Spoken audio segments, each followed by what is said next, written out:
Good evening, everyone, and welcome to another edition of the Best Damn Sports Show in Franklin County. For Wednesday, November 18th, I am the Nighthawk, along with our studio engineer, Alan Richie Cunningham, and on the panel, the usual cast of two. To my left is Super Dave Handy, and to my right is Duke Forrest, and good to be back. Last week was Veterans Day, and with everything not happening, I gotta admit, I missed you guys, and this is about the only thing I do all week now. I mean, there's just nothing to do. So this is your life. This is my life. So hopefully I can have a good show this evening. And Huck, I know you want to join me as I think about it and wishing your good friend, our good friend David Ortiz, a happy 45th birthday today. Not at all. Not at all. Of course, I was kidding when I said that. So I'm going to start with golf this week because I can tell you, just piggybacking on what I just said about I have nothing going on in my life, I watch more Masters this year from like when the broadcasts start at 1. I mean, I watched everything. I golfed on Thursday. Of course, I DVR'd it last day of golf. Quick bite to eat, hot shower, jumped in bed, let your blanket on 3, and watched like 5 hours of golf. And that was pretty much the blueprint right through Sunday. I will tell the chairman of the board at Augusta National Golf Course, whatever they call it down there, move it to November. Love Masters golf.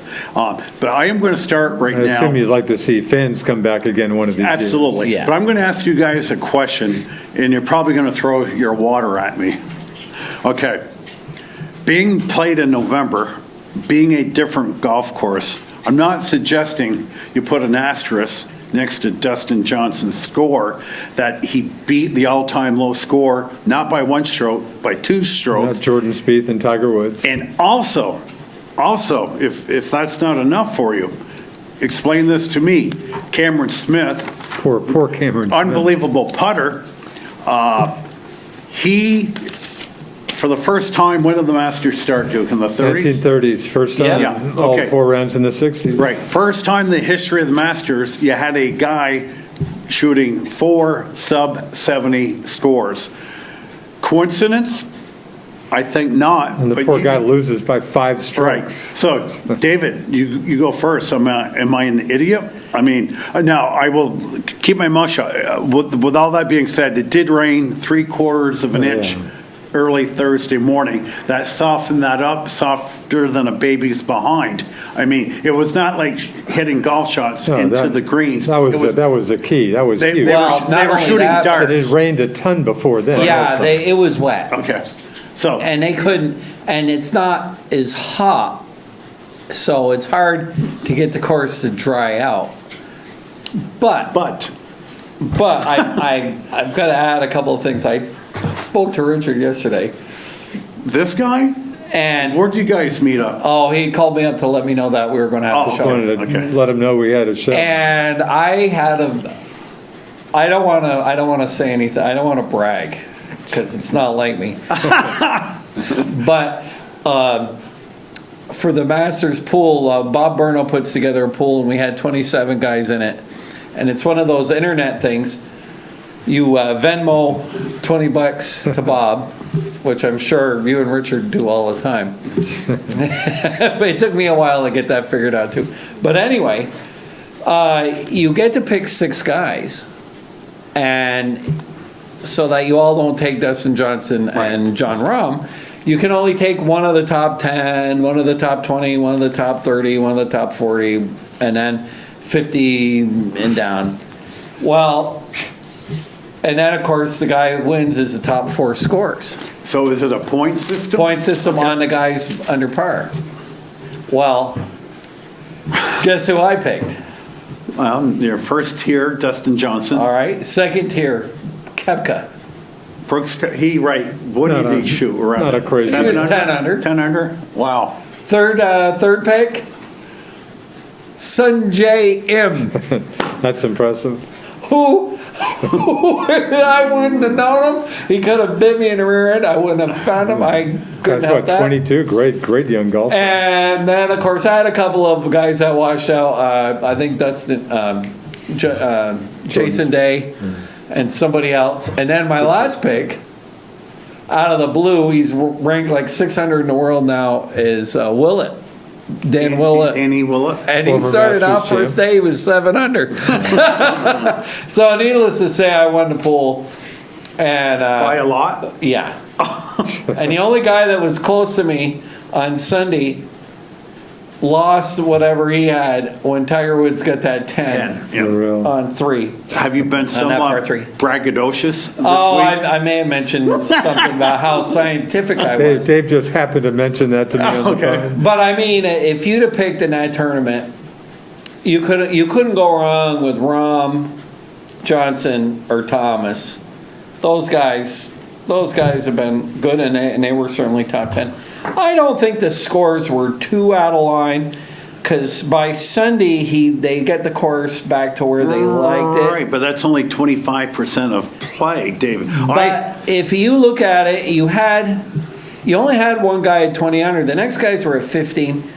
15's about the average under. I think I was predicting last week, my prediction, I think I was predicting a winning score of 13 under. That's what I picked. That was you have off. to pick the score. But I also did note that Bryson DeChambeau said people who think he's going to run away with this are crazy. Right. Golf's just not that easy. No, and those greens I've never seen greens like that in my are life. so tough, and they can put the pins if they want to. Of course, what they do with Augusta is on Thursday they give them an easy day.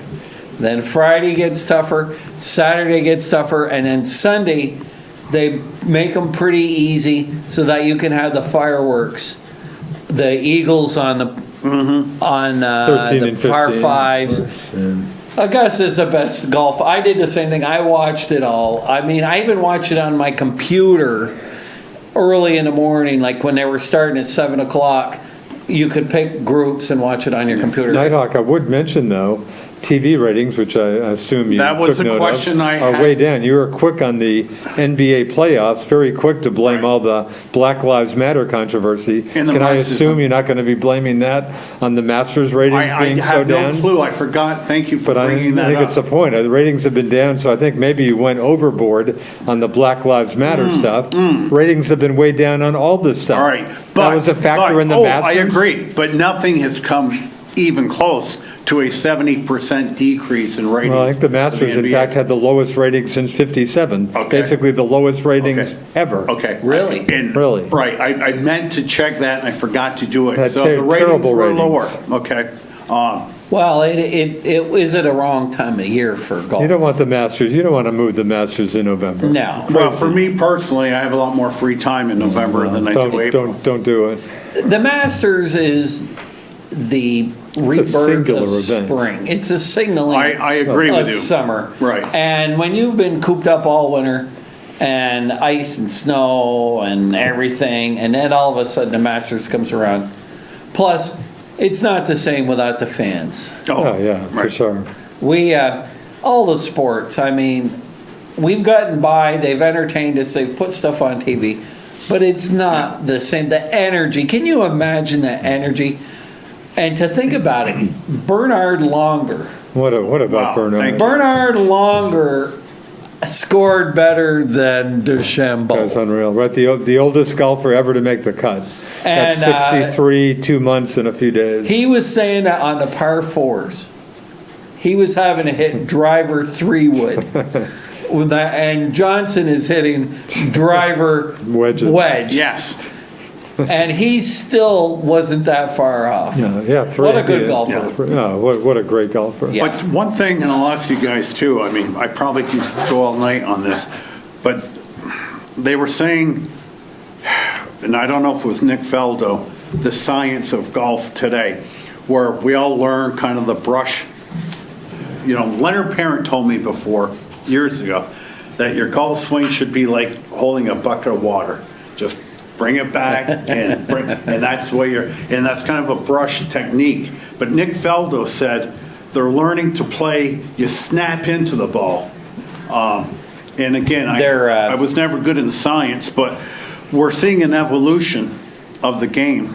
Well, we've talked about this Because, before. David, we got some skinny guys out there hitting the ball 320 yards, The science Yeah. of the golf swing has certainly changed. and their bodies have changed too. And the bodies are changed, but I think, without a doubt, the biggest two determinants are the equipment and the ball. Hey, I'm 64 years old. I hit a golf ball just as far as I ever did. All right. Now, 'Cause I and I'm I not sure even don't. good. Okay, I'm not a good golfer by any stretch. That's what the technology has done. And these guys, when you're good, they're sooner or later, they're going to have to turn the ball down. They're going to have to do something because the courses aren't like Augusta. Augusta's up to what, 75, 7,600 yards now? Yeah. Remember, it wasn't that long ago, about before Tiger Woods came on, that it was 6,700 yards or 6,800 yards. Yeah. And a lot of that was because I think 10 and 11 are downhill, and 10 was like a 500-yard par 4, but you don't realize you're hitting it down a 90-degree slope. 11, and again, if Yeah. I go a little time there, 11 is just such a tough hole. Duke, is your mic too far away from you? No, could be. Thanks. But that amen corner, that's spectacular. And So what about Tiger at 10? I just saw some of that. Then he ends up birdieing 5 of the last 6 holes. well, Listen, I'll give him credit for not right. quitting. I have never been a Tiger Woods supporter or apologist or anything. Same here. But that showed me something. He hit it to the water three times? 3 shots in Right. the water. Yeah. Well, how did you see it? I saw. Yeah, I I didn't see watched it. All. it. The first one he just mishit. Hits on a bank and rolls back. Then the second one, didn't he hit I think did he hit in the trap and into then the sand trap? then from the trap he hit it Then into from the water. sand trap he hit it out. And, I don't know what he did after that. And then he was in the sand trap. Anyway, it was. Hey, didn't Spieth have like a double or a 6 or 7 there a couple years ago? That's why he didn't win. Oh, just go On the back to same last hole. year. Last year, Koepka hit it in the water, like 4 guys, and the Francisco Molinari, Right. who was coming off a major win. He hit it in the water. Everybody else, I mean, Tiger wasn't even leading at that point. The key guys last year, aside from Tiger, all hit it in the water at 12. They say when the wind is blowing, you can't figure out the direction on number 12. And it's the world's best short par 3 hole anywhere. The green isn't very wide, and it's just long. Oh, If had you- Koepka not screwed up that one shot last year, he probably would have had another major and stuff. Yeah. I think he was 1 shot behind Tiger. But when Tiger had that collapse, whatever, I myself would have been thinking of what am I having for supper tonight. I definitely would have completely checked out, where I think at least 90% of the pro golfers. And he went But for crazy. him just to stay focused and birdie 5 out of the last 6 holes. I don't think he was well. Did you watch how gingerly he was moving? Yeah. He didn't look like he was robust. Yeah. There was an I article don't on the think he internet is. I didn't read. I saw a headline about his health. I think he sold his soul to the devil to win these last couple of tournaments, and the chances of him playing good and being able to hold up in a major for 4 days in a row, Yeah. and to do enough practicing to become good, to be a competitor there, because you just can't show up and get off your couch and go play. Although I think the Augusta, I think, is his exception. I mean, that's a place he knows that course so intimately. Yes. That may be the one course that he can maybe hang around at least. But the first day he was what, 5 under, 68, 67, right? 5 under? But he couldn't. I don't think his body can hold it. Yeah, 4 days maybe asking too much. So questions, and again, I may sound stupid here, but I find the greens at the Masters somewhat like miniature golf. It's just too slopey, too much of a fires. Well, I mean, everything is so perfect. The greens have to be a Yeah, defense. I mean, if they're, and they don't want the pros to be winning with 20s but under. are there and stuff. any other golf courses, Duke, that have a slopey? Oh, No, God, sure. Yeah, Yeah, you I don't think think, that's yeah. that You know who's unusual. really got tough greens is Sure. Pinehurst. Sure, And I those don't are think all that's turtlebacks. that unusual. Hey, Burlington Country Club has tough greens. But it's that's just the one. That's the one thing they strange can. To they me, can when do. they hit into the green, they're like 8 feet from the flag.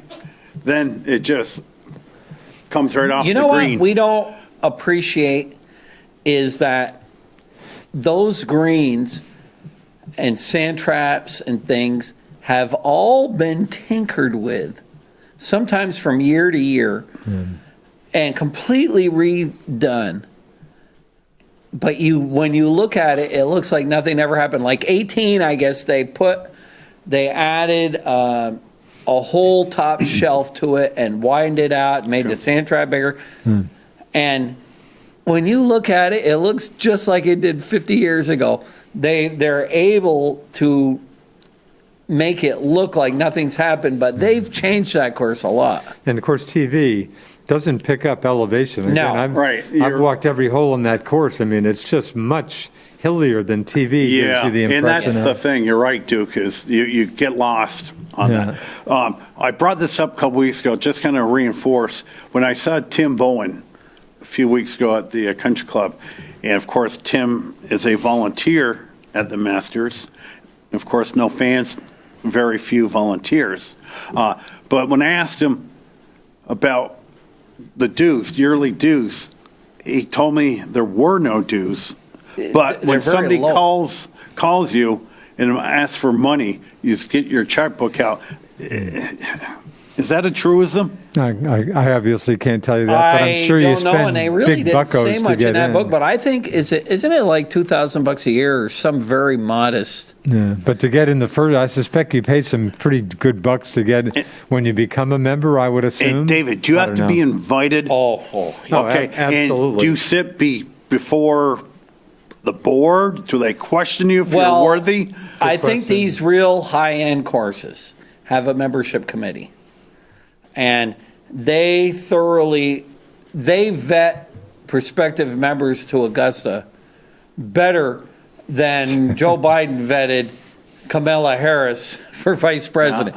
This thing, at my uncle's golf course in Long Island, which is a real premium course, the men's club, they wouldn't host the U.S. Open or anything like that nowadays. They hosted them like in the 1890s. They don't want the aggravation. Yeah.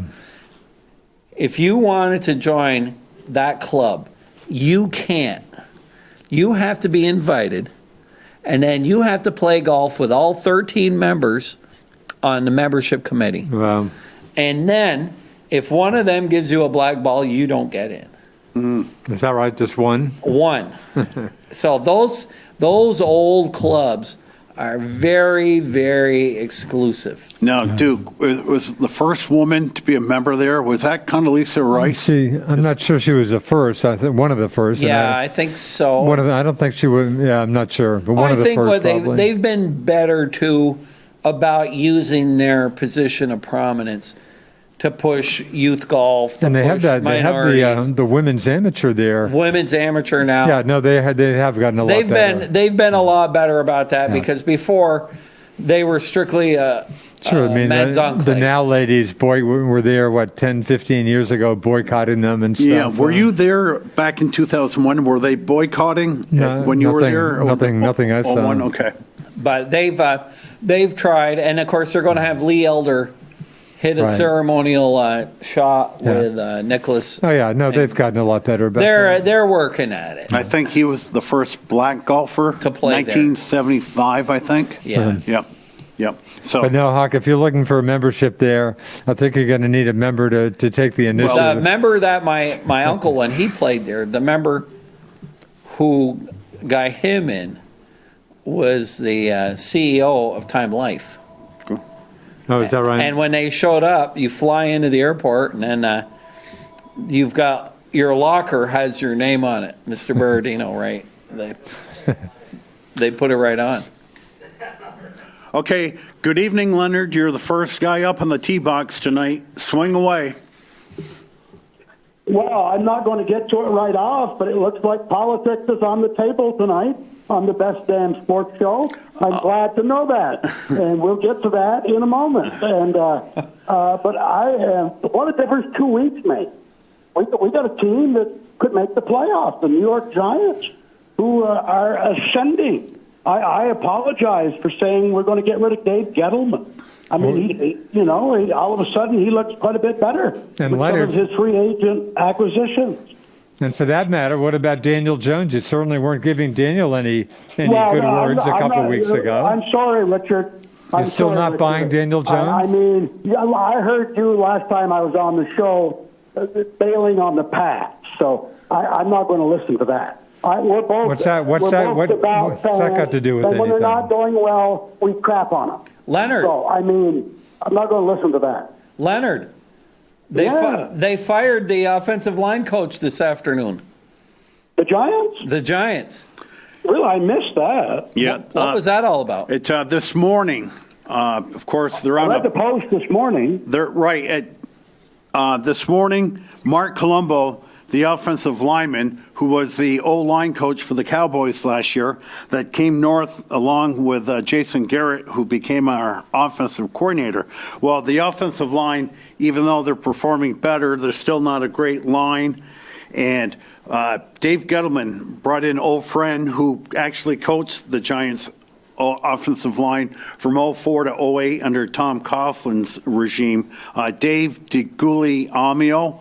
I'm sure I'm mispronouncing the name. But last week, there's got to be some intrigue. Well, there has to be some intrigue behind that. What happened was Gettleman brought DiGuglielmo, I'll call him Dave in to be an assistant O-line, kind of help Colombo out. Well, Colombo did not take that well at all. Okay. He did not want, and I can understand it, did not want anybody looking over his shoulder. This Dave DiGuglielmo is probably 60 years old. Colombo's still in his 30s, and he just didn't want that. Now, the initial report was that Judge and Colombo got in a fight, a physical fight this morning, and that they kind of squashed that rumors, and Judge released Colombo, fired him in essence. Really?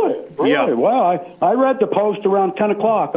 This must have came after that. I read it about 3:30. Yeah, it came out early afternoon. And I think Jason Garrett has done a really nice job as offensive coordinator, but I think he's going to be kind of a one-and-done kind of guy. Well, my God. The offensive line has been one of the most improved units on the team. Well, Leonard, I mean, it's like you saying that you shot 144 in golf last night, but today you shot 118. I think you're being a little disrespectful of the offensive line's role the last couple of games. Do you like Shane Lemieux? Yeah. He's the lowest rated pass protecting guard in all of football. And he mixes it up. Yeah, he's a tough looking kid, but they're still very lowly rated. We have such a low bar.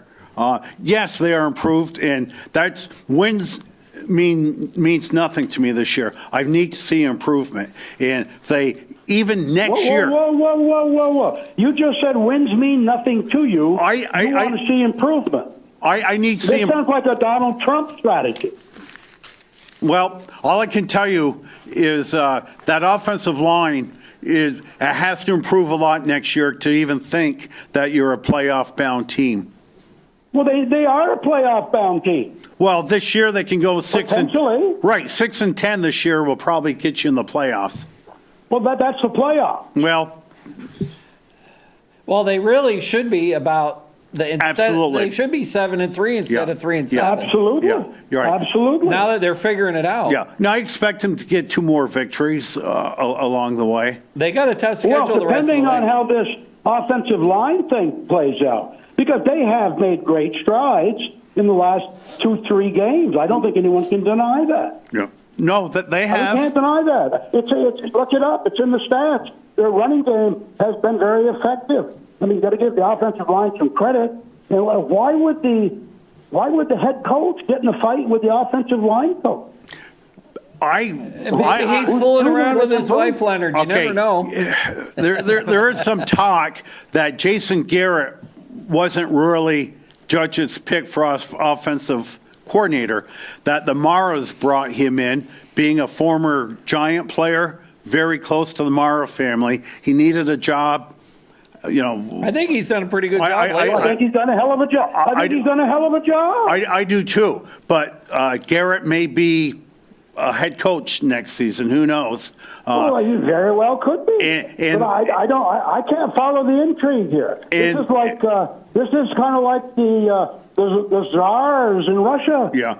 I can't follow this. It's believed that Colombo came along with Garrett, that Garrett just gave him a high recommendation. Now, Colombo, as I said, was an offensive line coach for the Cowboys last year, but Which had a great offensive line. Right, Len. They've had and Colombo even said, I'm coaching 2 Hall of Famers and a Pro Bowler on this line. Anything you can say about the Cowboys, the last 15 years, collectively, they've had the best offensive line in football. Now, going from the Cowboys O-line to the Giants, I mean, it's a difference of night and day. Now, again, I will agree with you. We've had made improvements, but we're not at the stage where I even consider ourselves an average line. We've given up the 3rd most sacks in football this year, 30. I think I wrote it down. 31 sacks. We've given up which occurred in the early part of the season. We've given up the most pressures, 142 pressures, and last week Daniel Jones, without any pressure on him last week, went 18 for 18. I like the other thing they've been doing by rotating the guys in and giving all their guys some experience too. And what about their ground game? It just makes you wonder. The big pick for the injured guy. Oh, I agree. Why would you ever? I mean, who are these backs? These guys seem to be right. Hallman. Who's this? Wayne Gallman Jr. Gallman was a good player for Clemson. Right. He's not a scrub. Right. He was I'm still saying why. It just seems like running backs. Why spend such a big pick on a running back? Well, the Nighthawk had that. The Nighthawk, I'll give him credit. He had that spot on. Yeah. You don't waste a high draft pick on a running back. No. They're a dime a dozen. No, they're a dime a dozen. Their career lasts about 5 years. Yeah, absolutely, Leonard. You grab a running back in the 5th round. It's all about the offensive line. You start with a team. It's always about the offensive line. Well, Barkley, though. And I've certainly agreed with you that certainly in the beginning of the season you go, boy, would we have been better off picking somebody else than Saquon Barkley? Yeah, for sure. Yeah. But if we have, by any chance, a good team next year or a decent team, and if he's healthy, he could be the difference maker because you got to admit, if there's some holes, that guy can make his own place. And that's exactly what I call Barkley, a low-round first-pick guy for a perennial playoff team that has real aspirations for the Super Bowl. He would be a difference maker. But when you're picking second in the draft or whatever position they were, well, and here they are collectively the worst football team in the NFL for the last 4 years. He was not the guy to pick. Though it sure felt good to beat the Eagles. No. Man, I hate the Eagles. Yeah. The Eagles. Yeah, it really was rather easy. Well, they should have beat them the last time they played them. They had them. Yeah. Absolutely. They had them. Their defense. What? Their defense has really come to life. Yeah. And we got still a suspect secondary, but our front seven. Yeah. They're putting you pressure manufacture on. A 3-4 or a 4-3. They're respectable. Yeah, Len, I expect Xavier McKinley to be suiting up in 10 days with the Giants. That was their 2nd-round pick, safety, that fell into their lap because everybody suspected the defensive back illness of the Cowboys. Everybody thought McKinley was going to go there. C.D. Lamb from Alabama was still available, wide receiver. They took him. And the other thing, and I know he's a horrible human being, but DeAndre Baker will be signing with the Kansas City Chiefs. So he'll probably be playing in a couple weeks. Right. He did say he wanted to come back to the Giants, but the new culture that Joe Judge is trying to administer, it just did not fit into the team. Now, he was a first-round pick for us last year, the top corner to be picked in the draft. We went from 37 to number 30, gave up 2 picks to move up 7. You should have brought him in, sat him down, and say, keep your mouth shut. I'm going to tell you the way things are going to be around here. You step out of line just once, you're out of here. You can't, you give up on a 7th-round pick. You can't give up on a 1st-round pick. And our most needy position right now is the right corner position. Now, that Bradbury's turned in pretty good football. Bradbury, the left corner, is potentially an all-pro. Oh, he's all-pro. It's potential all-pro. Now, you look at who started week 1 at right corner for the Giants. He's currently donning the gang green of the Jets, Corey Ballantyne. They cut him. They've got some Isaac Yodom they picked up from the Bengals earlier in the year for a 7th-round pick. That'll be, if the draft was held tonight, they would be picking Caleb Farley out of Virginia Tech. That's their most needy position. Go ahead. I don't know who their defensive backfield coach is, but I'll give them a lot of credit, especially 2 games ago. They were textbook coverage by their corners and their safeties. They didn't look back. They followed the receiver. They stayed right on the receiver. They looked at his eyes. They read his eyes. And then they put their hands up, and they broke up the pass based on the eyes of the receiver. They never looked back, which is textbook. They're learning something from somebody. Yeah. I think this Judge is the best coach in football right now, the way he's coaching this team, because they were awful. And the other thing that's happened, have you noticed, and I'm sure you have, that as each week goes by, the complexity of the game plans is getting more involved, and they're using different kinds of plays. These plays with these run pass option things, like where Jones fakes a handoff and then runs. I mean, they're really, the first few weeks, I think they realized that they were so awful that they couldn't do anything very exotic. And for the fans out there that have gone on Daniel Jones's case, look no further than the city of brotherly love, the Eagles. Carson Wentz with either the number 1 or number 2 overall pick. You tell me how that's going for the Eagles. Eagles won the Super Bowl 3 years ago. With Nick Foles. Carson Wentz has done nothing for the Eagles. Yeah, not looking too good. And, I'm not sitting here saying Daniel Jones is going to be an all-pro quarterback, but I think in another 2 years, he's going to be considered a top 10 quarterback. The guy is smart. He is Danny Dimes. With protection, this guy could throw a dart. And I'm quite impressed with his running. And his running. He's fast. Now, keep in mind, he's 6 feet 5 inches. This guy doesn't have to slide. He can take a hit. And funny, and for the record, he had a second rushing touchdown in that game called back. I don't like that. But yeah. He's fast. He's very, very fast. He's not a. Oh yeah. He doesn't just run. He's an athlete. This guy. Yeah. No, I think what's happened is Judge saved Gettleman's job these last few weeks. Yeah. And as you said, David, we do have a tough schedule. And again, I don't want to say I don't want wins, but with that tough schedule, be competitive, play well. And that'll translate into. Well, we've got some tough games coming up. Don't we have the Saints?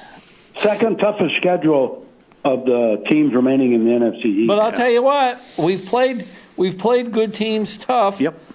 Oh yeah, we're ascending. We're ascending. If we can go 3-3, I think we win a division. Yeah. The only bad game we played, which coincidentally was against a backup quarterback, Nick Mullins. The 49ers in the 49er game, which if Leonard would have called me for a bet, I would have bet on the Giants. I really thought we were going to beat up on the second-string quarterback, and I think they won like 35-14. That was a bad Giant game. Yes, yeah. Now, Len, before you go, just a very nice, quiet pickup on Drew Smiley. Yeah, Anthopoulos is I think it's brilliant. I mean, I looked at his statistics, the analytics. I mean, his strikeout per 9 innings, Yep. his spin rate on his. I mean, I think he's got a lot of upside. Yeah, I think he's 31 years old now, and he was very highly touted coming into the majors with the Detroit Tigers. But I think in that scenario with Atlanta being a number 5 pitcher, a fair price of $11 million. Absolutely. I would have loved But that. I couldn't believe how good his stats were late in the season. Strikeout, 14 strikeouts per every 9 innings. Yeah. And the spin rate on his curveball is just really top notch. Yeah, and Mike Fulton-Navich, what's going to become of him? Is he still property of the Braves? I think he's a minor league free agent. Okay. I think that's his status. Yeah.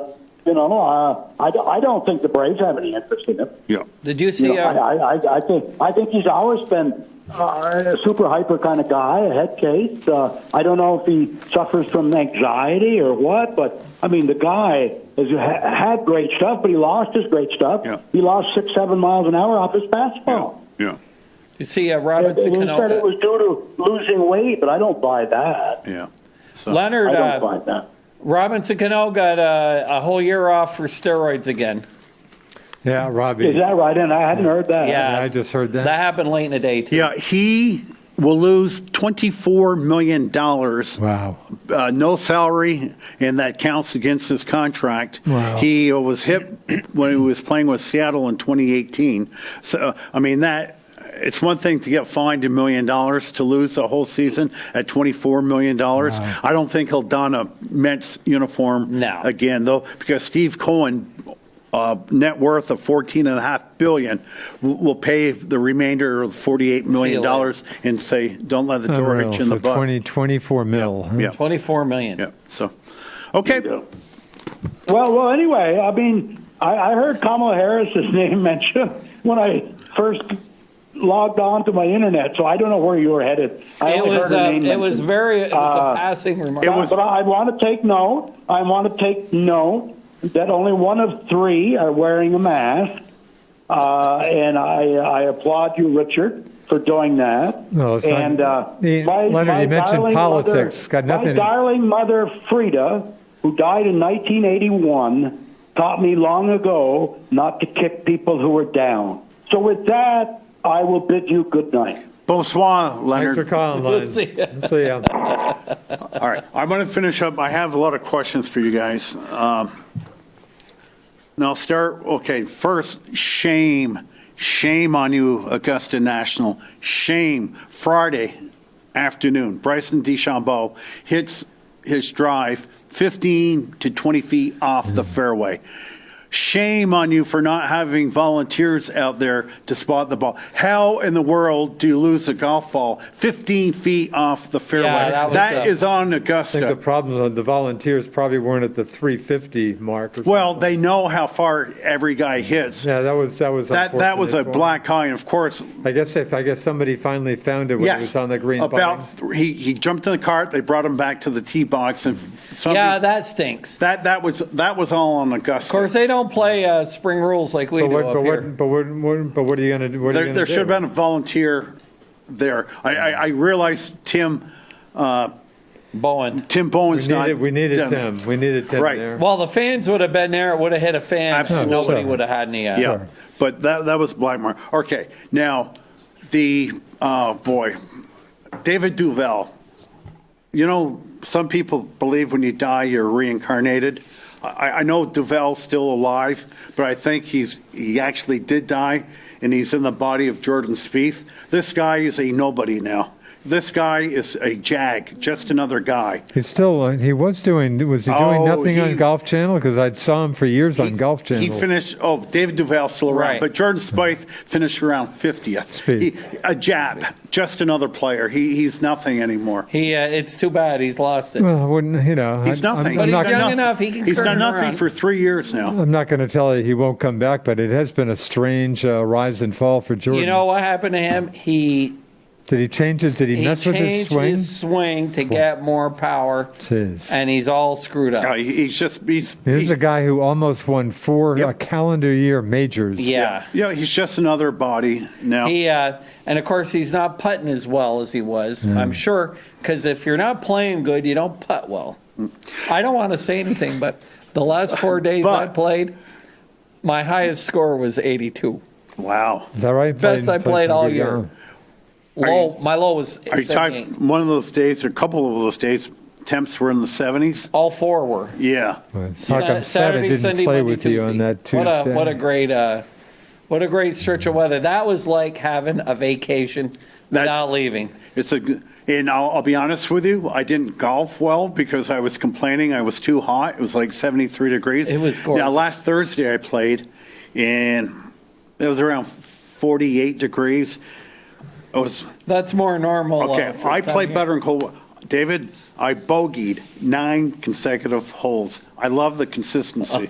I told those guys I'd rather get a bogey. I'd trade 2 bogeys for a par and a double bogey. Hey, that's a great round. Huh? I don't like Oh. double, but that and that was Oh, not me. I hate getting bogeys. well, 'cause- you played to a higher level than I. Well, I'm you're, not that. You're telling I'm- us you're not a good golfer? I don't know what you think we are then. Well, I just had because I did find I had a 78, I think, on Sunday. Wow. Really? But and the it's all putting. Well, not all putting, but I finally was hitting my drive. But nobody really cares. David, there were no, not that I use it, I'm a walker, but there were no golf carts because I went out at 2:15. No golf carts The available. course was stuffed. I've never seen so all many 4 people. days. And half of them were Chittenden County people. Oh, it was. It and I was didn't packed. play one hole during that. How Yeah. sad is that? Oh, well, I decided when I saw the forecast that I was going to make sure that I played every day. Dealership still okay? They don't need me. They don't need me. Okay.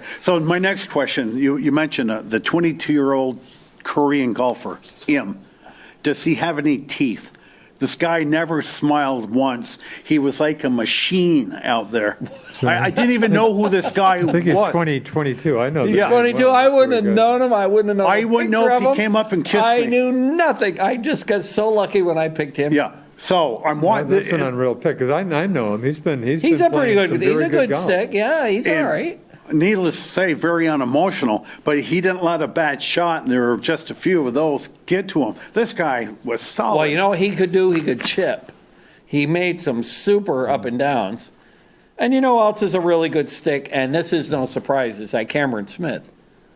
That Cameron Smith's been in a lot of tournaments. He's won a Australian couple. kid, yeah. Yeah, he's a good Oh, yeah, golfer. he's good. Yeah, very impressed with him. And Geez, the other poor person, Rory, geez, his 75 kills Yep. him. Then he comes back and I think Boy, he was Augusta the best just golfer from seems Friday to- through Sunday. Yeah.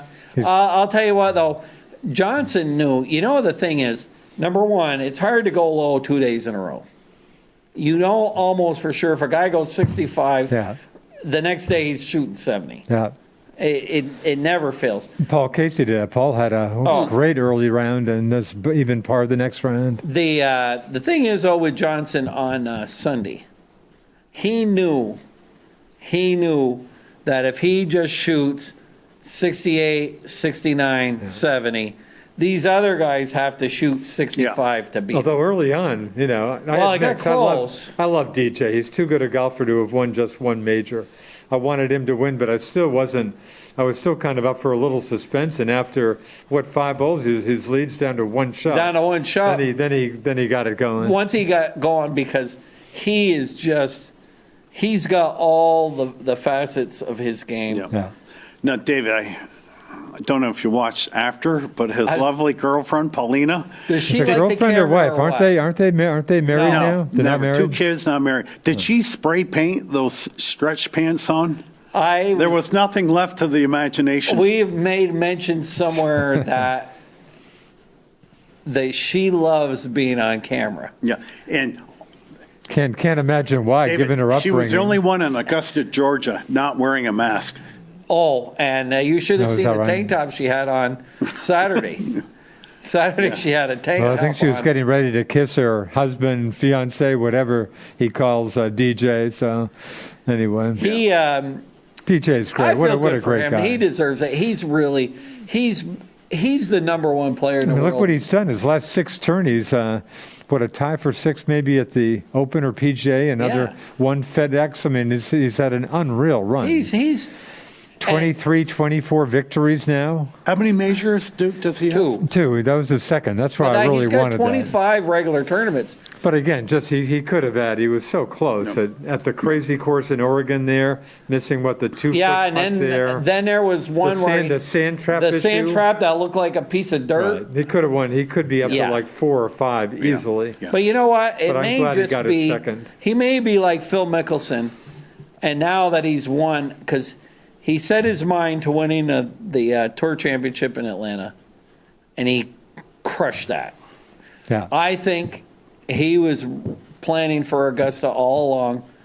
He looked like he was in control. He doesn't hit the ball. He's not. David, you heard the broadcast saying, "Oh, I could hit 350 if I wanted to, but I like to play with my ball." He wants to play with a ball in the fairway. There's an old saying in golf: the longer you hit the ball, the better chance of something going wrong. He controlled his. He is under control, and he's an excellent putter, and he's really turned himself into a good wedge player. He's a top-notch golfer. He could win a lot more. I also like Koepka. I think Koepka's been hurt, and he finally came back. Hey, Koepka's tough. What a tough guy. Koepka's what about Duke's buddy? I like Dirty Koepka. mouth. Koepka's got some swagger to him. I like that. Justin Thomas, you caught another F-bomb from him. Oh, is that? Well, this guy is a purified punk. Of course, Tiger Woods was a big swearer, too. I think you're way too hard on Justin Thomas. Well, I think so, too. I don't think they say he's not that bad. I don't know why, though, Duke. The only time I hear swearing on the golf course, and I know what happens, I'm not stupid, but it's Justin Thomas.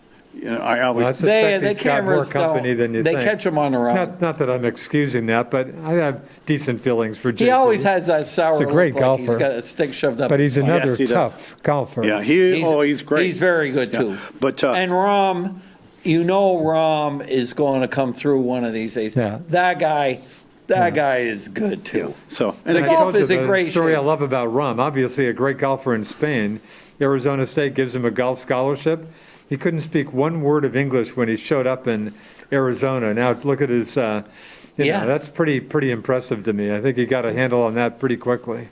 Now Rahm is the golf world has got some great guys coming up, and you got that Scheffler's awfully good. I love Xander Scheffler, who for the record had the lowest 4-round score in the FedEx Championship. And then of course you got the gorilla DeChambeau. And I think the golf world is maybe a little less freaked. I think they were freaked out about what he did at I think the Open. The poor management of Augusta by losing his ball just that hurt. You give 2 strokes away at the Masters, kiss it goodbye. But Cameron Smith, I've got to emphasize. 4 sub-70 scores. And plus, he's not a big guy. No. First time. No, yeah. First time ever. And my last question, Phil Mickelson started off well, but couldn't make a putt if his life I don't trust Phil with like a 5-foot putt. Like I don't trust myself with a 2-foot putt. Now, he's 50, arguably the best 50-year-old golfer in the world, but he's still competitive, but I think he should start focusing on the Champions Hard to Tour. picture. I mean, really hard to picture another major. Yeah. Well, you know what? And he could have been right up there with Jack and Tiger if he ever had a putter. Well, no, he could have been. He could have been with Jack and Tiger if he'd ever got his driver under control and hit some smarter shots. Yeah, his wild drives come to mind too. And of course, had Tiger Woods not come around, we'd probably be talking about Phil Mickelson, like he's Jack Nicklaus. I agree. Because Tiger Woods, Phil Mickelson won a tournament. Think about this. He won the Phoenix Open as an amateur. Wow, is that right? And he won that tournament. Wow. That guy, Phil was a prodigy, and Phil's been good, but Phil's problem is he'd get out of sorts and he hit too many bad shots. Yeah. One thing Tiger Woods never did. Tiger Woods never beat himself when his game was going good. Remember one of those British Opens? He never hit a driver. He hit a 3-wood every time. And boy, his first round at the Masters, it looked like just nothing. He just looked so methodical out there. Didn't screw up at all, but I think you're right. 4 days is just asking. I think when he feels good, he Too can much. swing the club as good as he Yeah. ever did. But I don't think he's got the stamina. Boy, I think as we're talking golf and majors and stuff, boy, will there be I mean, DJ's, that's just his second major. I mean, forget Jack Nicklaus, 18, Tiger 15, but does anybody get double? I mean, I think an incredible achievement in sports now would be double digits golf majors, and DJ, I think you could say has Rory's a shot. got, but, 4 or 5? yeah, Very simply, there are too many good golfers which today. we Golf talk is about. tough. Because Ton of good they golfers. mentioned Arnold and Jack early in their careers. Yeah. Well, the truth be told, there were not a lot of great golfers competing against them. It was easier for them to win back Jack- Sure. 60 years ago. Jack Today- was better than anybody. Right, Jack was still agreed. unreal. Agreed. He's- And again, don't tell me how many majors he won. Tell me how many runner-ups he had. Right, about as many, like 20. I mean, Yeah, it was just incredible. Yeah. 18 majors and You know, about as many runner-ups. 39 top threes, I think. Yeah. Wow. So, all right, we got 38 minutes left. Good golf talk. Got that out of the system. So baseball. I want to talk to other Red Sox fans out there that are still pissing and moaning about letting Mookie go. Okay. No, I thought you were going to say about hiring Alex Cora. No. Well, the Nighthawk guarantee didn't work on that. All right. one. That's all right. We'll get into that. But all right. So how much money do the Boston Red Sox have to play with this winter? I would hope they've got some bucks. Duke, they have $35 million. Which All would right. say $35 million under the luxury cap. Correct. Now, just say, oh, we don't want to trade Mookie. You know, you got Alex Verduga for just not having Mookie for 60 games. Okay.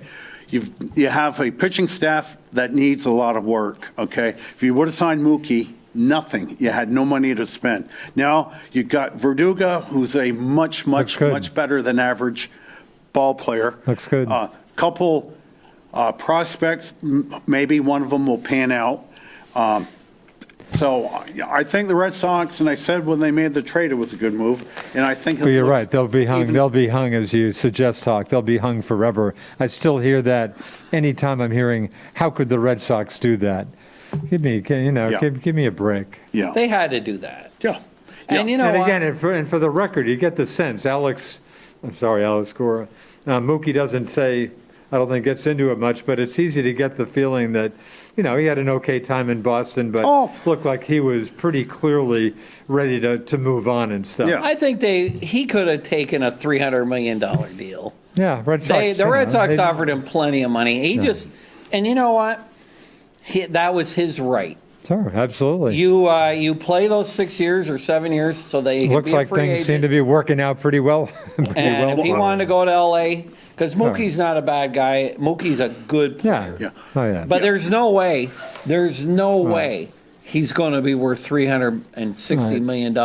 Those last 4 or 5 years are going to be just like they are with every other $300 million contract. Yeah, when Bryce Harper signed with the Phillies, it was a 13-year contract. Good luck with the last 4 or 5 years. But you're right. But the Red Sox they'll be beat up like that, just like Babe Ruth. This will be Babe Ruth number 2. They gave Babe to the Yankees and they let Mookie go. I will go on record by saying the Red Sox stole this trade. Yeah.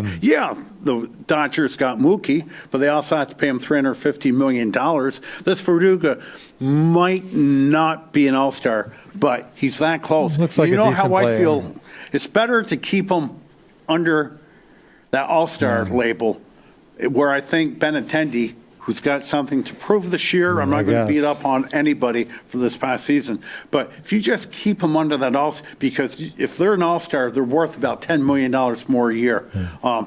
So I think the Red Sox, as I mentioned, the Braves signed Drew Smyly for. There haven't been a lot of signings yet. No, there's been a I think handful. it's going to be. And that leads to the question, how in the world can you general manage?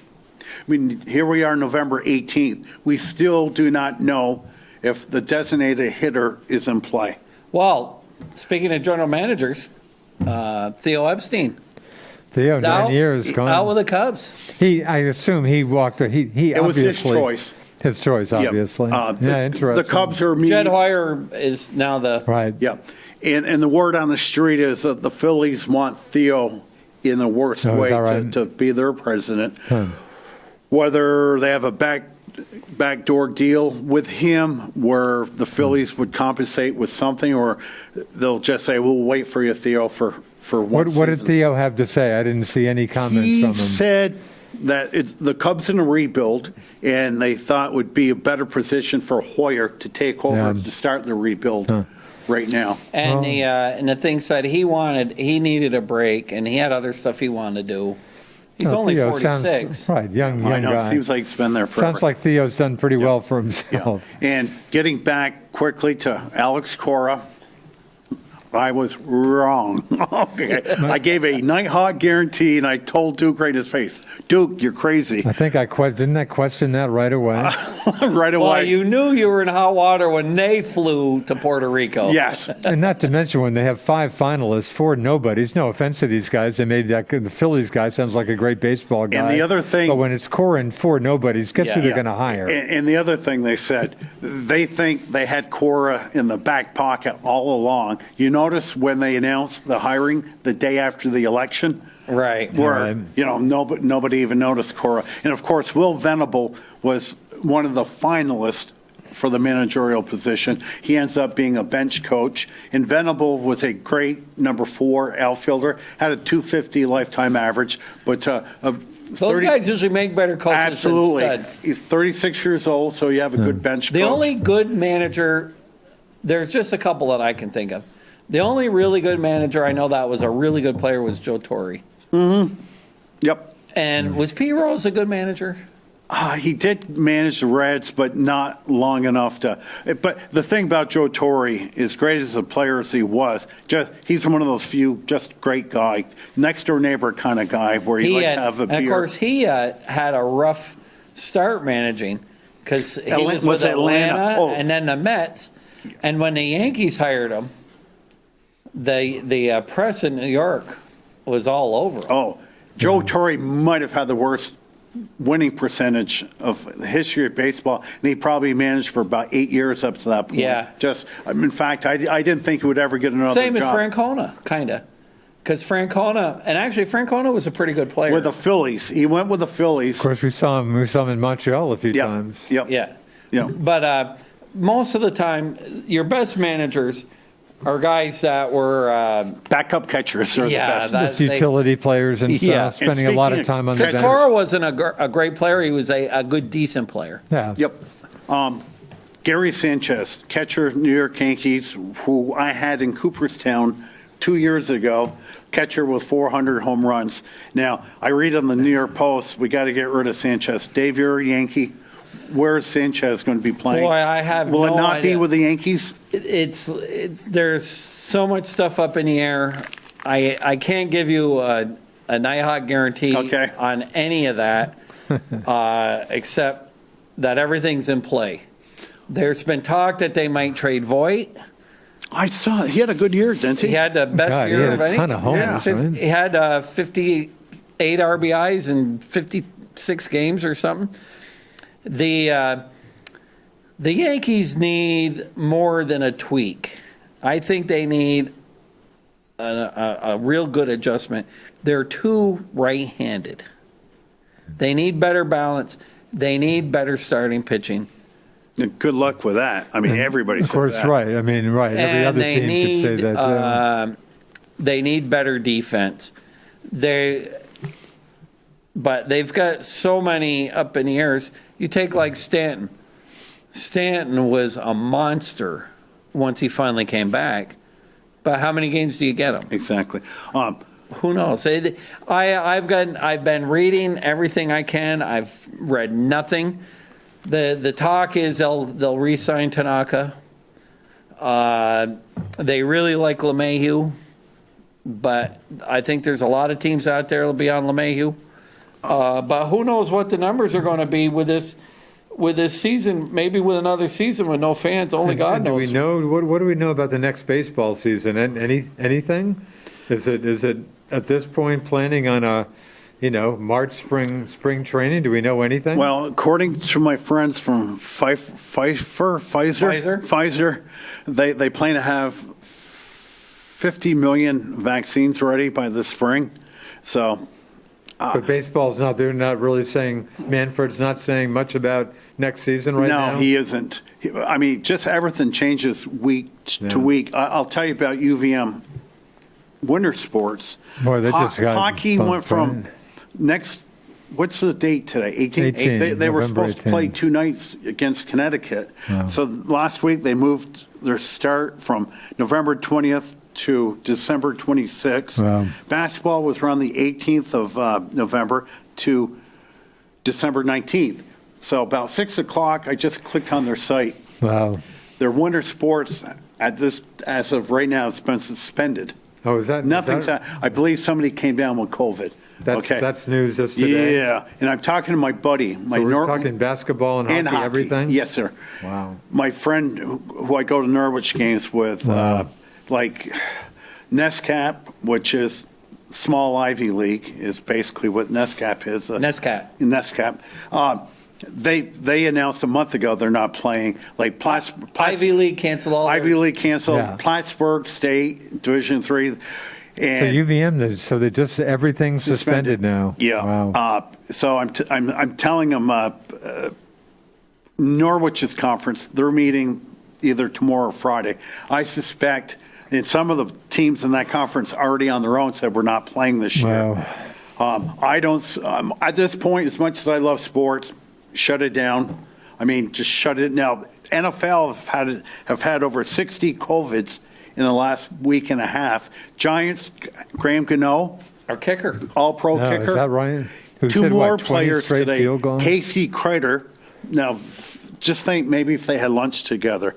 Casey Kreiter, the long snapper, and the punter Riley Dixon. Wow. Now, those 3 players hang out together Yes. all the time. Yeah. They've all tested, they've just tested positive? Yes, sir. Wow. So And they've, but I was seeing they've got a backup guy that 250 pounds. kicks, punts, and Oh, really? field goals. Are they off? Have they got a bye? Don't they have a bye this week? week. So it'll Was- be good. And these young guys, they don't get it too bad. They'll be better.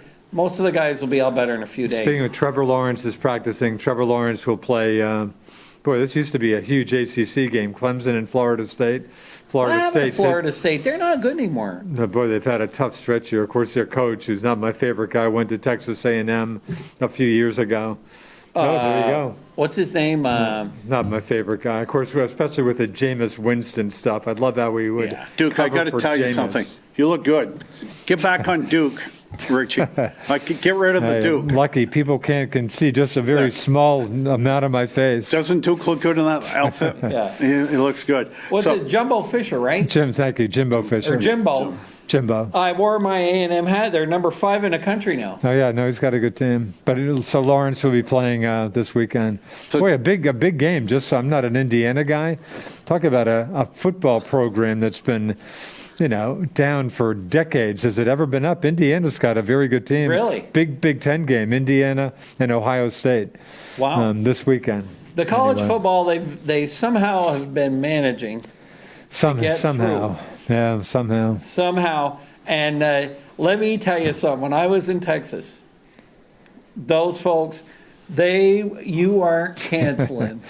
You aren't canceling college football down there. No matter what, they don't care if everybody's got. And what COVID. what about high school football? Is Oh, that I'm hanging sure in? they're still playing football. Okay, And I what- bet you they didn't go to the touch football like they did here. I Absolutely. suspect you're probably right about So a that. few tidbits. David, I had the great pleasure of going out socially with the Duke. I don't know if it was a week ago or 2 weeks ago. We went and dined at the fabled 1906 house up in Enosburg. And Nighthawk, I'm just sorry your great brother Bobby, who maybe is watching out there, doesn't get something out of me. I'm glad you get something I out of take me, care of his courtesy kayaks Jennifer. for him, so he feels he's obligated to do something nice. So you're more than glad to take But when them it's a up on free it. meal, I'll do Appreciative. anything. Sure. Hugely appreciative. So, but, and again, I go up there once a year. He treats me once a year up there. And that 1906 house feels like you're in a house built in 1906. And I said to the owner/innkeeper, I said, Jennifer, any moment, I expect Woodrow Wilson to be walking through the door here. I mean, he's just got that It's feel. beautiful. Oh, right. You were there Yes. at Duke's 70th birthday last year. I guess I could add, can I add, it's for sale for the record also, in case anybody's interested And out there. I mentioned about You know how Justin- great the hospitality, great time to be in the Yeah. hospitality awful. industry in Vermont. Remember I complained about Justin Thomas with the F-bomb? Duke doesn't swear, but I heard an F-bomb from him that night for his 70th birthday. Yeah, he goes he to the didn't innkeeper, what the F were you thinking? Really? My apologies. Sorry if anybody else heard me. So we had a great time. And I never saw a more sour. I never saw a more sour look on a Duke's face Still, than when he came in and saw everybody there. That was priceless. That was worth it just for that. I'll never get over my naivete. That I could be that naive will be forever mind blowing to me. But I'm glad it was a good party for everybody else. his acting skills are about an F minus. Yeah. I mean, to say he wears his heart on his sleeve, Yeah. he wears it on his face. Hey, you know what I got today? I got scammed. Somebody I know, I won't tell you their name. I got an email from them that said that they were sick and because of the COVID, they couldn't go out, and wondering if I could go get them a gift card from somewhere for $200. So I showed it to my brother, and he goes, "Well, that's somebody's fishing." So tell me again, what did somebody want you to do? It was from somebody that I obviously had sent an email to over the last 50 years, or she'd sent one to me. I cut it in half, so it's a she. So, but anyway, the email said, Dave, can you help me? The email said, Dave, can you help me? Huh. So I answer, I go, yeah, sure. So then I got a thing that said, I'm sick and I can't go out and I need to go buy something. So This is someone you just kind of vaguely know? Or? no, I know him pretty well, but we're not tight. Okay. So anyway, said, can you go out and buy me an Amazon gift card or whatever it was for $200? So What? I showed it to my brother because I thought something was a little fishy about it. I very said, weird. why would she ask me to go shopping for her? He goes, you dope, they're scamming you. And so what I sent an email to her husband, and I said, did your wife's email get hacked? He goes, yeah, I did.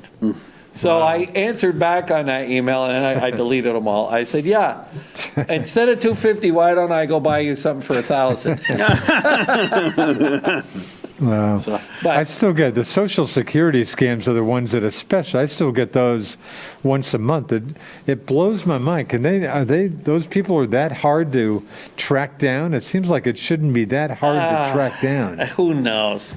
Who knows? I love it. Yeah, you're in trouble.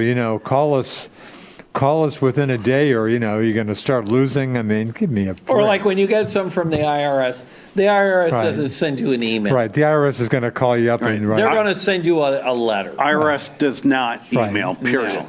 Not to mention calling you on the phone. Right. Yeah. So Duke, Saturday night, I went to Newport. No, back to the east side. The East Side restaurant. Great place. And my daughter had her birthday last week, and I said, Punky, any restaurant? God, so back to Newport. And we had gone up there, just her and I in the summer, had a great time together. But On of beautiful course, Lake Memphremagog. It was like 82 degrees, T-shirt, shorts, and sandals, right on the deck, right, you spit in the water. Well, we went up there, 40 degrees, decks aren't open, and it's dark by 4:30. Food was still great, but you're paying for the atmosphere up there. Well, so it wasn't quite quite the same. So you're literally driving for 3 hours to go dine for an hour, have a drink or so. Boy, Hawk, you're a better man than me. So that'll be my last trip to Newport until probably May. spring, Yeah. And also, I'm an avid Jeopardy watcher, and I've told the story before.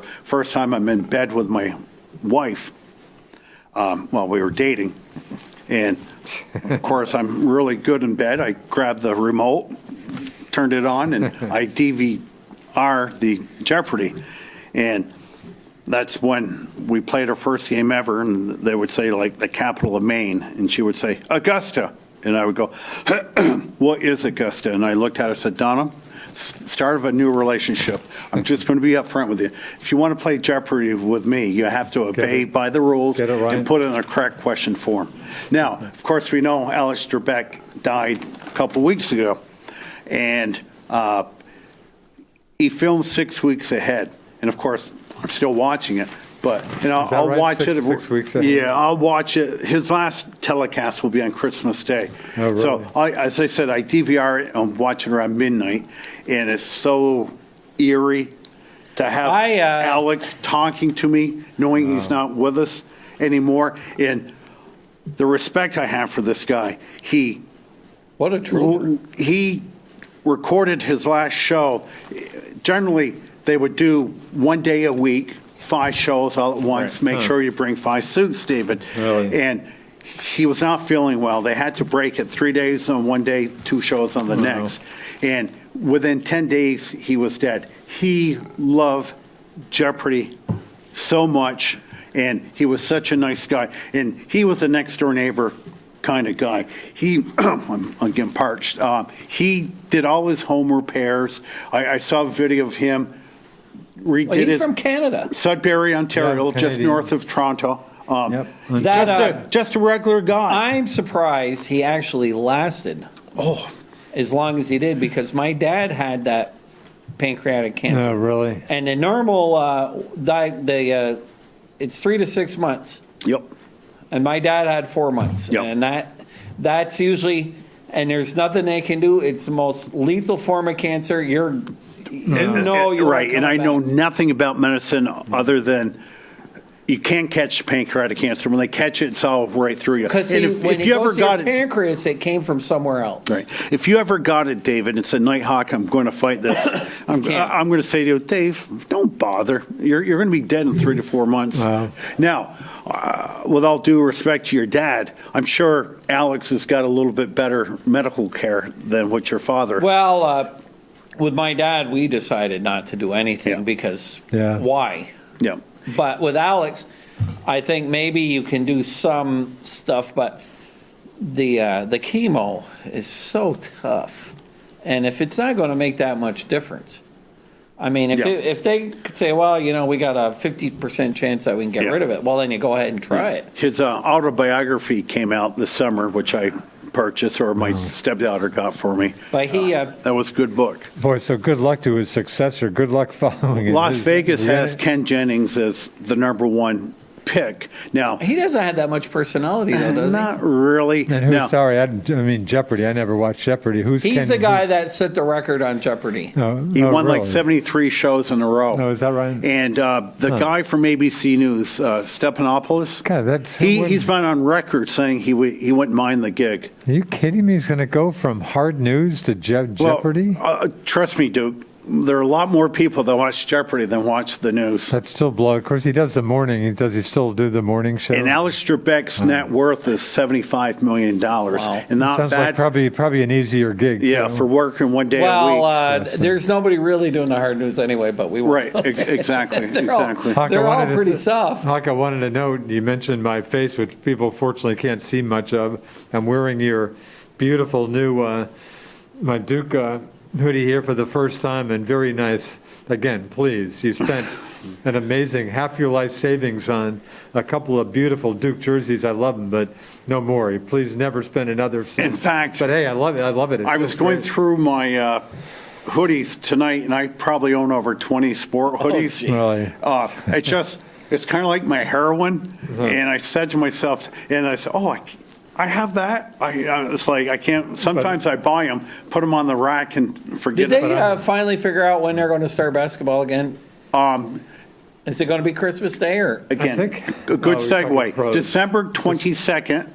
It will be a 72-game schedule, and we're 15 minutes before 8 o'clock. We're 45 minutes away from the NBA draft. Is it going to be tonight? A bubble season or? We don't know. Not Again, clear, right? we're talking another month. Things Yeah. change. My guess is the way things are progressing right now, probably will be a bubble. Hawk, before you turn to me, you've way too often said Duke. You're our college basketball expert You are. here. Before you mention that, let me say I am zero with the draft. Nowhere. Okay. The problem with the draft this year is because the ordinary Joe will only watch college basketball during the big dance, March the Madness. NCAA tournament. Madness. We didn't have the tourney. Usually there's guys from, East Bumscrew that comes out of nowhere and say, oh my God, this guy's a good player. Well, we didn't have the auditions this year. There's no legit superstar out there, but they say it's a deep draft with good players. I expect Anthony Edwards to be picked. A lot of people are saying LaMelo Ball, but I think Edwards. And I know these names mean nothing to anyone out there. Celtics are feverishly trying to move up to the top 3 position to pick up James Wiseman out of Memphis, who I think played all of 3 might college have games. an IQ of a third grader. It might be, and sounds like he may be He's not very 6'10"? smart. Yeah, a he's very, 6'10". very good player. He Yep. was on Memphis, and there was some stuff they had to throw him off the team. Now, Duke's players, Vernon Carey was a consensus top 5 pick before the season started. It remains to be seen. He has fallen like a rock if he will even be picked in the first round, where Trey Jones was going to be going out last year as a freshman, was consensus pick in the second round. He's kind of creeping. He may be picked in the first round. And Cassius Stanley, I guess it's been so long since I've dealt with these people. will be so my question is, why don't these guys go back? Now, I can understand this year. Maybe because they're afraid they won't have a season. May not even be a season. But for right now, the Celtics have the 14th, 26th, And 28th. and 30th. And 30th. But about the only thing, and I'm not giving a Nighthawk guarantee, the Celtics cannot go into the season with 3 more first-round picks because they simply won't play. Rumors are hot and heavy. The Atlanta Gordon Hayward. Hawks, picking 6, want Gordon Hayward. Atlanta's a real dead area to play. Nobody wants to play in Atlanta. They've got that kid who you wouldn't play with. That's Trae Young. Gets the ball, David. You'll never see the ball. Shoes. He averaged 28 points. Can't remember where he played his college ball. But they have a ton of money.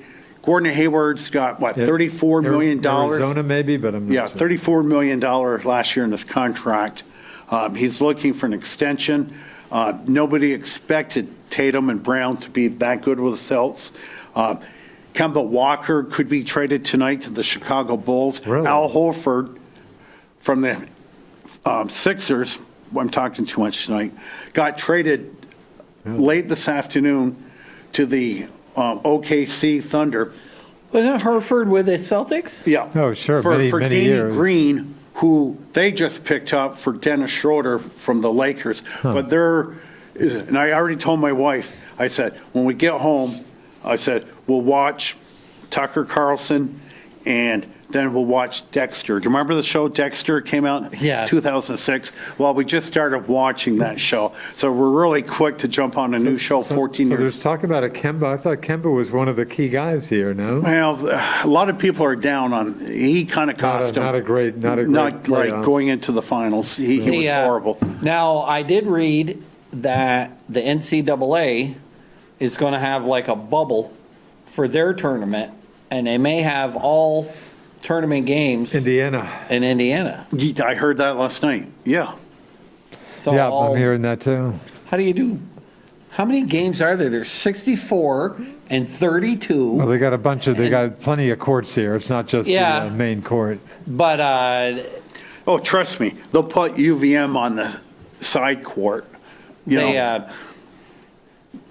Of course, who knows what'll happen. Of course, if this vaccine comes around and they could start vaccinating really fast.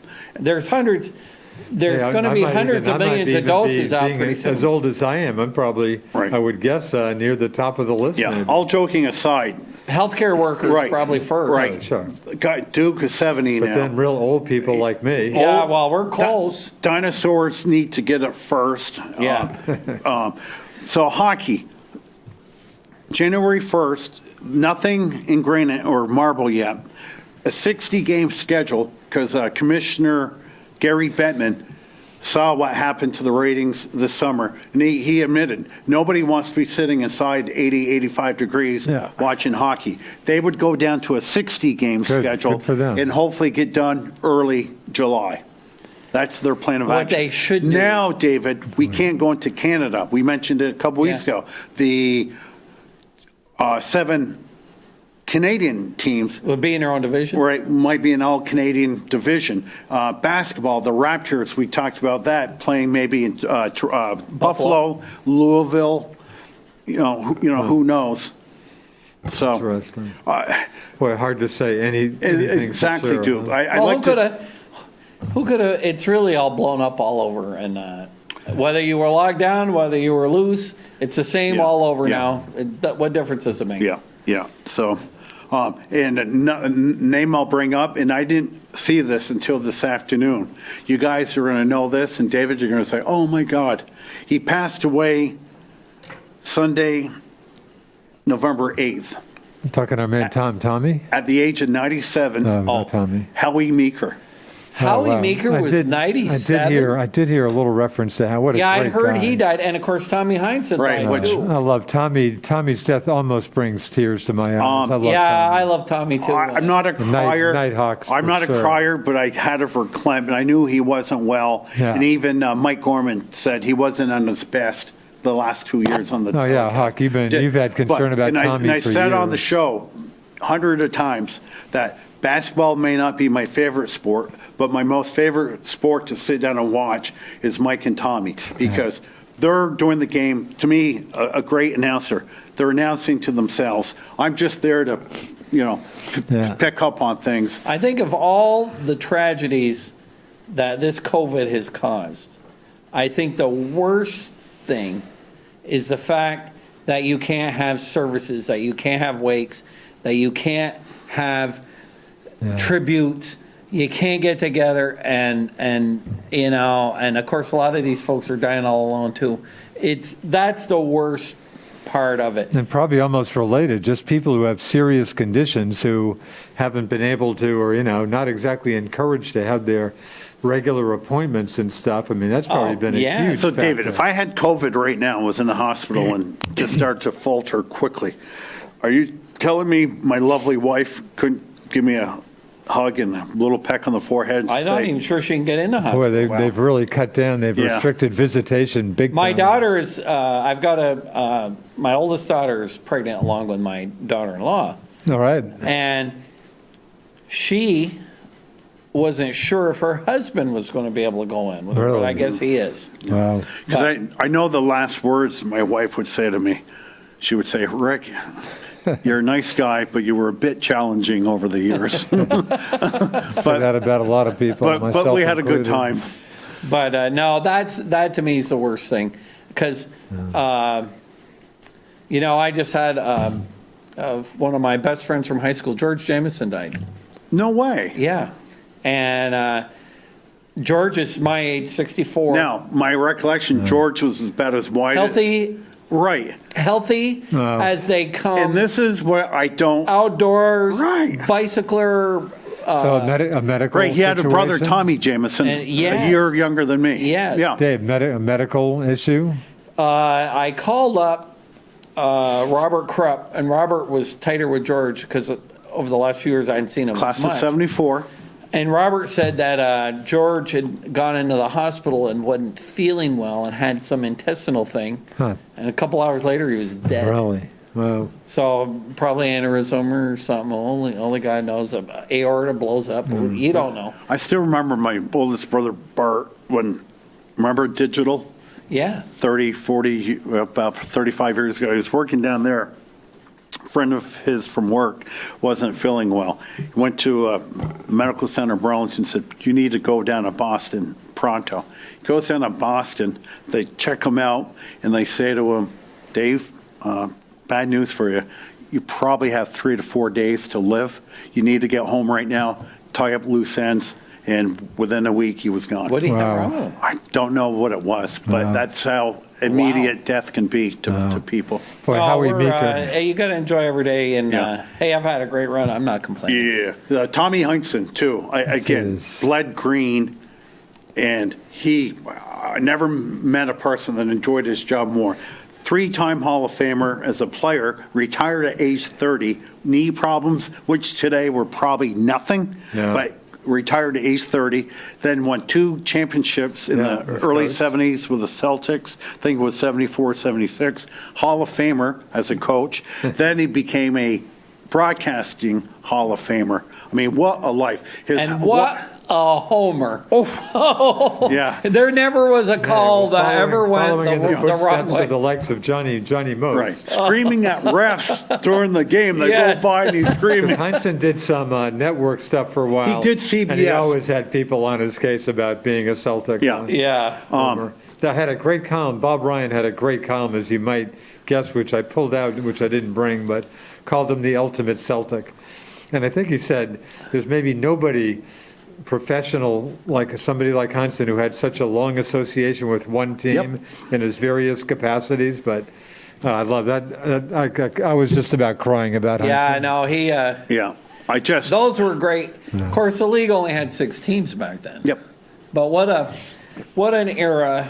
And he was Rookie of the Year over Bill Russell. Yeah, good point. Out of Holy Cross. Right. To Russell's Along with defense, I think Cousy. he came in mid-season. I don't know. I think he had Olympics. I think Olympics delayed Yeah. him. Yeah. Yeah, good point. He was Rookie of the Year. But, times have Tommy. changed as they always do. But, when we talk hockey, when Bobby Orr came up in 1966, 6 teams in the whole league. We talked about the domination by the Canadians in the 50s, winning 5 Stanley Cups. Right, 16. It only took 2 rounds to get the cup, because the following second year of Bobby Orr is when you had double the league with the expansion of 6. UCLA, you can make a bit of the same point about UCLA. Incredible dynasty and stuff, but they sure didn't have to go through what teams do today. Yeah, and I know Duke doesn't want to hear this, but UCLA kind of ruined basketball for me when I was a kid, because I dominated so much that you already knew in November who the champion was going to be in March. In fact, the Dukies under their former great coach, Vic Bubas, who I caught last year of my freshman year, Dukies lost to UCLA in one of the finals here back in the 50s. Well, back then, you used to have a freshman team. Yes. And I the love UCLA freshman team used to regularly beat the varsity. And the varsity only won 88 games in a row. And I think it was Bill Walton. They asked, Bill, who was the toughest team we played all year? He goes, that's easy. Our freshman team. Yeah, my first or second, maybe. Our backup team that we practice against every day. My first year at Duke, I definitely was watching freshman games. Maybe second year, and I loved it because the varsity wasn't great then. Loved the freshman games. Should they Folks go like back to Gary, freshman teams? Gary Melchione. Don't get me started. Of course they should. Are you kidding me? Because I get on his case every year, and I don't care if I get him mad. I mean, Duke and Kentucky, the one and dones, okay? Your kids are smart, okay? I don't know them personally, but you speak glowingly of them. To have your kid, was it Joe's in college right now? Right. All right. What if Joe applied for Duke and didn't get in because Cassius Stanley wanted to play? I'm telling you right now, I don't know your kid, Joe, but I would give Cassius Stanley, and I'm just picking a name from Duke, I'd give him 400 points, and I'd still bet 1,000 on Joe to beat him on an SAT. I don't think Cassius Stanley could have got into Duke 15, 20 years ago. I agree.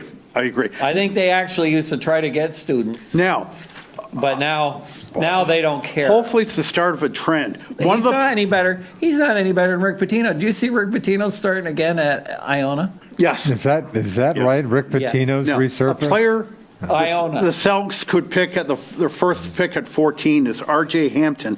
He played with the New Zealand Breakers. Didn't want to go to college, but I respect this guy not to take up a seat and just play pro basketball overseas. Hence, he's eligible this year for the NBA draft. But I'm just hoping that these one-and-done guys have a different avenue to go down. Talk draft. Where coverage is starting about now? Or? 8:30, the first pick, ESPN, or if you want all Celtic news all the time, go on to 40, I guess. 779 on if you want HD. Did you see there were 100,000 volunteers to go on cruises? My name is in there. I did volunteer to be a guinea I pig. gave so- Hawk a cruise story there. So, okay, 20 seconds. It was great getting in the house. Thanks, guys. That will conclude this edition of the Best Damn Sports Show in Franklin County.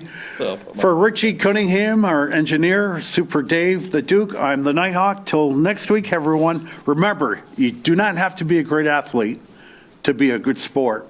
Ciao for now. See ya. Hawk, for what it's worth,